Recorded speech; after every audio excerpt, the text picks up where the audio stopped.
जय श्री राधे, जय श्री कृष्ण। कुंडलिनी शक्ति जागृत करने की प्रक्रिया में हमने इड़ा और पिंगला नाड़ी के बारे में जाना। आज हम जानेंगे सुषुम्ना नाड़ी के बारे में।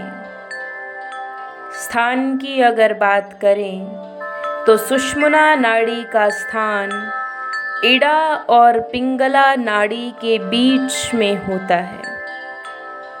इसमें किसी तरह का कोई चार्ज नहीं होता।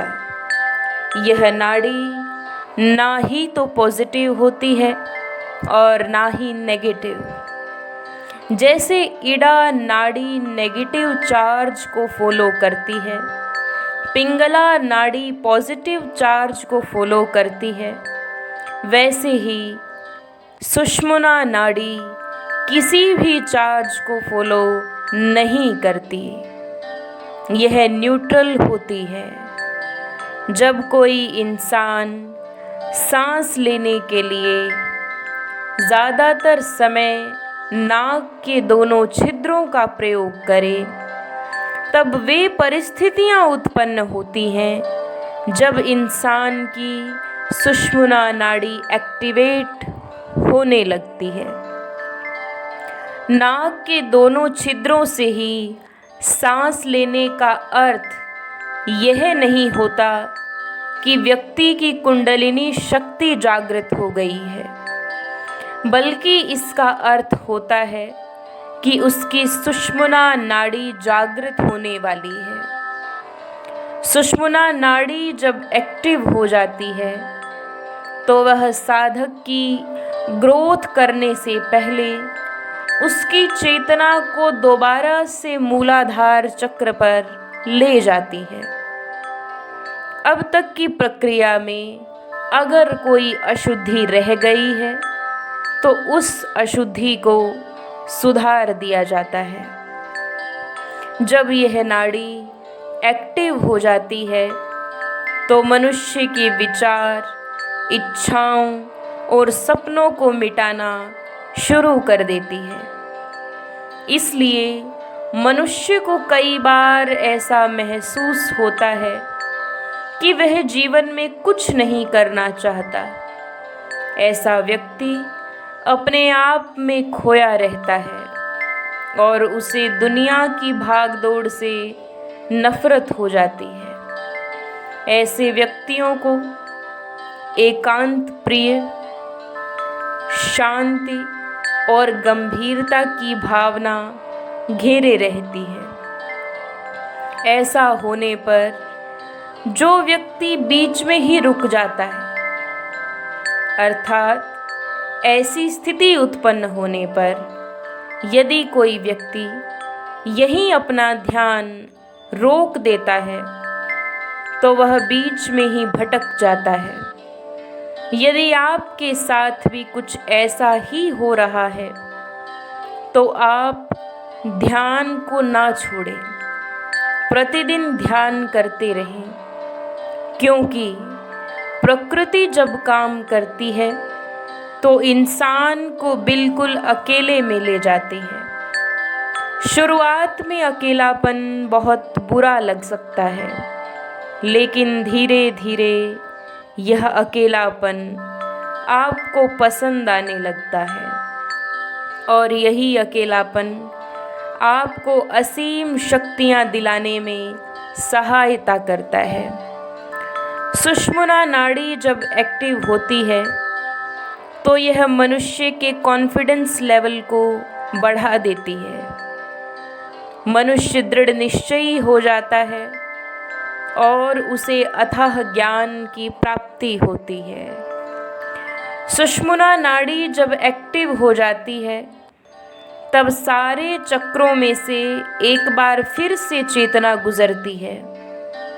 इस बार ये चेतना सारे चक्रों को बैलेंस करती हुई ऊपर उठती है और कुंडलिनी शक्ति को जागृत करने के लिए बाध्य कर देती है। सुषुम्ना नाड़ी को जागृत करने के लिए हमें जो जो उपाय करने हैं वो जानने से पहले अगर आप हमारे चैनल दिव्य श्रद्धा भक्ति पर नए हैं तो हमारे चैनल को सब्सक्राइब कर लें। वीडियोस की अपडेट को पाने के लिए बेल आइकन को प्रेस करें। अगर आपको हमारी वीडियोस पसंद आएं तो लाइक और शेयर ज़रूर करें। आइए जानते हैं वो उपाय जिनसे आपकी सुषुम्ना नाड़ी जागृत हो जाएगी। सबसे पहला उपाय, सुषुम्ना नाड़ी को जागृत करने के लिए प्रतिदिन ध्यान करें। ऐसा करने से आपका दिमाग विचारों से रहित हो जाएगा, क्योंकि विचारहीन हो जाना ध्यान की सबसे महत्वपूर्ण अवस्था है। अभिमान की भावना का त्याग कर दें, क्योंकि जिस व्यक्ति के अंदर घमंड की भावना आने लगती है, यह प्रकृति उससे अपनी सारी शक्तियां छीन लेती है। सुषुम्ना नाड़ी का संबंध चौथे चक्र यानी अनाहत चक्र से होता है। इस नाड़ी को जागृत करने के लिए आपको अपने अनाहत चक्र को बैलेंस रखना चाहिए, क्योंकि यही एक ऐसा चक्र है जो आपको क्रोध, ईर्ष्या, घमंड आदि भावनाओं से मुक्त कर देगा और साथ ही साथ प्रेम तथा आध्यात्मिकता की भावना से भर देगा, क्योंकि प्रेम से भरा हुआ व्यक्ति ही कुंडलिनी शक्ति को जागृत कर सकता है। इसलिए अपने अनाहत चक्र को विशेष रूप से बैलेंस्ड रखना होगा। शुद्ध सात्विक भोजन करें। दृढ़ निश्चयी होकर नियम पूर्वक आप किसी भी निर्धारित समय पर ध्यान करें, लेकिन आपको नियमित रूप से ध्यान करना होगा। सुषुम्ना नाड़ी को जागृत करने के लिए और एक अच्छे जीवन के लिए ब्रह्म मुहूर्त में उठें। उठने के तुरंत बाद ही बिस्तर का त्याग ना करें। जैसी अवस्था में आप उठें, वैसी ही अवस्था में 5 मिनट तक मौन बैठे रहें। उठने के 10-15 मिनट बाद तक भी किसी भी व्यक्ति से बातचीत ना करें। अपने दिमाग को शांत रखें, विचारों को ना आने दें और सुबह सुबह चिड़ियों के चहकने जैसी प्राकृतिक आवाज़ों पर ध्यान केंद्रित करें। ऐसा करने पर आपकी सुषुम्ना नाड़ी जल्दी ही जागृत हो जाएगी।